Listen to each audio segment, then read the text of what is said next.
Week 5 is brutal. Injuries everywhere, bye weeks hitting hard, and now you're staring at your lineup thinking, am I really going to start this guy? But listen, Vegas absolutely hates these players this week, and if you roll them out, you could be setting yourself up for a massive bust. Let's talk about some players that Vegas hates you may not want to put in your lineup this week. Before we get to those players, you know what I hate? The fact that 70% of the people who watch this channel are not subscribed to the channel. If you're enjoying the content, getting any value out of it, please, I ask real quick, take 1 second, hit that subscribe button. We're on the road to 100K. Help us get there this year by the end of the season. I know we can do it, but not without your help. And let's start with a guy that I actually like this week, but Vegas does not, and that is Kendre Miller, currently projected for 30.5 rushing yards, despite playing one of the worst run defenses this week. They don't even really have a receiving line for him. I think it might be like 4.5 yards. Obviously not expecting any pass catching here, but man, they're also not expecting what we saw last week to continue, right? Where we finally saw kind of that breakout game from Kendre Miller where he looked better than Alvin Kamara, had almost the same number of carries as Alvin Kamara. I guess Vegas doesn't agree here. Look, I get it. It's bye weeks. It's a good matchup. I am rolling him out in a 14-team league where I'm really hurting pretty much everywhere but buys and injuries. So I get it. If you have to, you have to, because I have to. But man, I wish this line was a little bit better here, because 30.5 rushing yards, that's not going to get it done. And then they're not buying into the RJ Harvey usage from last week either. 30.5 rushing yards, 13.5 receiving yards, 1.5 receptions. That's the line for RJ Harvey here. Not to mention, this is a road game against a tough Phillies defense. This one kind of makes sense to me. I'm on the fence here. Like, was this it? Did we see it? Was last week the week where we finally saw RJ Harvey, start to carve out a bigger role? Or was that just game script because it was the Bengals and they never really felt like they were in any kind of danger, in any kind of doubt here? Well, if you believe Vegas, it's the latter, right? It's the fact that they just felt like that was that game, and it's not going to be that way this week in a tough matchup against the Eagles. Again, totally understand if you got to roll out RJ Harvey this week. I mean, it is what it is, right? We're in tough times right now in the fantasy world, but Vegas doesn't think you should. And I know a lot of people ran out to pick up Amari Demercado after Trey Benson was placed on IR, and it's not sounding good for Demercado, and Vegas agrees. 21.5 rushing yards right now, 10.5 receiving yards, only 1.5 receptions. And what's really bad here is that everything we're hearing is his role is probably not going to change. It's going to be Michael Carter. Yep, Michael Carter, who's going to kind of take more of the Trey Benson role with maybe even Bam Knight, like really Bam Knight sprinkled in. Who knows here? I mean, it is a good matchup, right? Against the Titans, I'd like to feel good about this, but you can't really feel good about this. I think Demercado is just going to be in the same role, and really his value comes from pass catching and the 2-minute drill. And how much 2-minute drill are the Cardinals really going to need in this game? Not going to be like last week where they're playing from behind, probably. So, yeah, Demercado, I know a lot of you picked him up saying like, hey, Benson's out, this is the guy, but I got a bad feeling Michael Carter might be the guy this week. And then, of course, the biggest running back injury of the week, Bucky Irving, not going to play in week 5, unfortunately, which is going to hurt a lot of us in fantasy for sure. I know Rachaad White is a guy most people are like ready to go out there, but a lot of people are saying, hey, this is a chance for Sean Tucker. This is it. But is it? Vegas has him at 26 rushing yards right now and only 4.5 receiving yards. We've seen this before. Like, it's not. Like, yes, he'll get some run because he has to get some run now, but it's going to primarily be Rachaad White here. If they believed in Sean Tucker at any level, we would be seeing more Sean Tucker by now. I mean, we're just not, right? This guy is not, for whatever reason, a part of the plans, and I don't think he's going to be a part of the plans this week. And Vegas kind of agrees with me. He's not going to be a part of the plans this week, barring an injury to Rachaad White where they have no choice but to give Sean Tucker the ball. You probably have better options, hopefully, than Sean Tucker this week.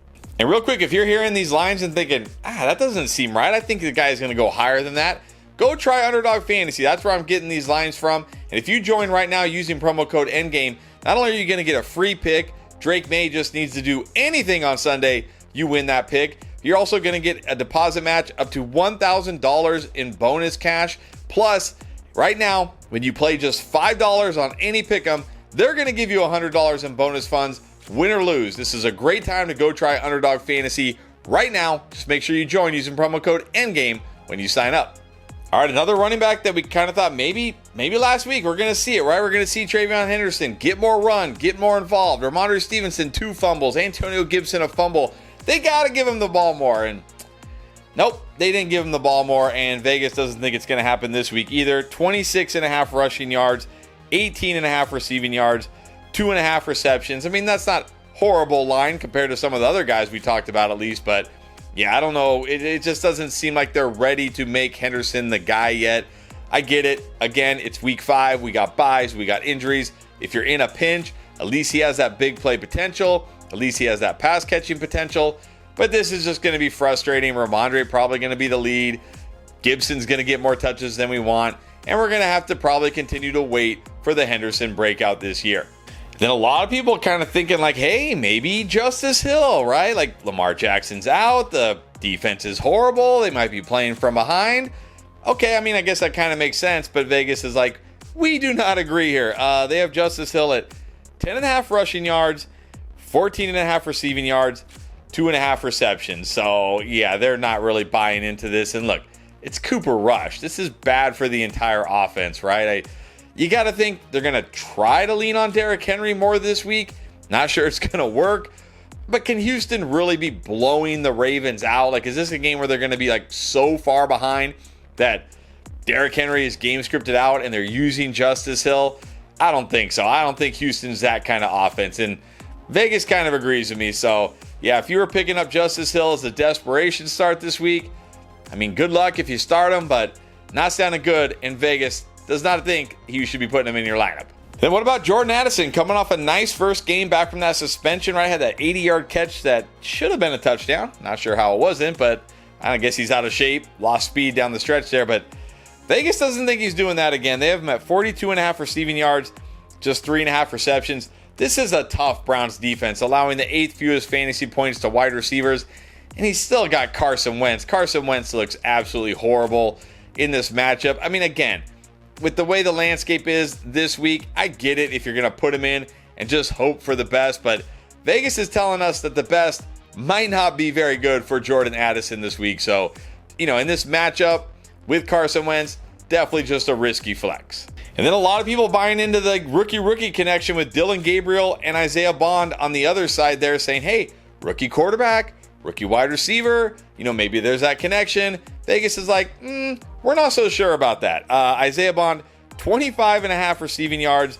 2.5 receptions. Yeah, I think the real worry here is, well, number one, the Vikings allowing the 2nd fewest fantasy points to wide receivers. This is an absolute, shutdown pass defense. But number two, how good is Dillon Gabriel going to be in his first NFL start overseas against the Vikings, no less? So, yeah, again, I mean, look, if you're desperate, I think you got to be pretty desperate to put Isaiah Bond in this week. That feels beyond desperate to me, but I know some of you in deep leagues might be thinking about it. Vegas is saying, you might want to rethink that. And I know a lot of people very excited. Darren Waller, first game in forever, 2 touchdowns. Tyreek Hill out. This is it. We're going to see Darren Waller go off now, or at least be a set and forget tight end. Vegas is saying, well, hold on a minute. Maybe not quite yet. They have him only at 28.5 receiving yards, just 2.5 receptions. Last week, only ran 37% of the routes. I mean, that number's probably going to go up, but how much is it going to go up? I mean, this guy, missed the first few weeks, didn't really do anything in training camp, really. I think they got to ease him in a little bit here. I'm sure the Tyreek Hill injury will help. And look, it's tight end. You might be desperate here, and at least we know he can score. So sure, there's still some potential for Darren Waller, but Vegas is saying you might want to pump the brakes on Darren Waller a little bit this week if you can. And Darius Slayton, another guy. A lot of people picked up Darius Slayton this week, right? Malik Neighbors sadly out for the season, thinking, okay, he's going to slot into that Neighbors role. And he might. It's possible, but he's not Malik Neighbors. And Vegas is like kind of reminding us, like, yeah, this guy is not Malik Neighbors. 39.5 receiving yards, 3.5 receptions. I got to think this is the Jackson Dart effect, because this is not a bad matchup against the New Orleans Saints, right? Not a bad matchup at all, but they have Jackson Dart projected at just 26.5 pass attempts this week, and it makes sense. It was a very vanilla offense last week. Why would they change that against the Saints? You got to think we're going to see a ton of Cam Scatterboo, Jackson Dart using his legs, taking a lot of chances, not a lot of shots down the field. I mean, sure, Slayton at least has that big play, touchdown potential, but man, if you're starting Slayton this week, that's really what you're banking on. And then Christian Kirk, we're getting a lot of questions about Christian Kirk, right? People say, hey, it's Baltimore, they're terrible. Can I start Christian Kirk? And it's like, you can start Christian Kirk, but Vegas is saying, you probably shouldn't. 36.5 receiving yards, 3.5 receptions. So not expecting a big Christian Kirk game here, even in this great matchup. And it makes sense. You look at it, just an 18% target share this year, just 20% of the air yards. There's just not a lot of upside here. He's got to score a touchdown this week. And look, maybe against Baltimore, he finds the end zone. But yeah, it feels to me like if he doesn't find the end zone, even against his Baltimore defense, it's probably not going to be a big Christian Kirk game. And then there's Malik Washington, right? Talked about the Tyreek Hill injury. Somebody's got to step up here. Could it be Malik Washington?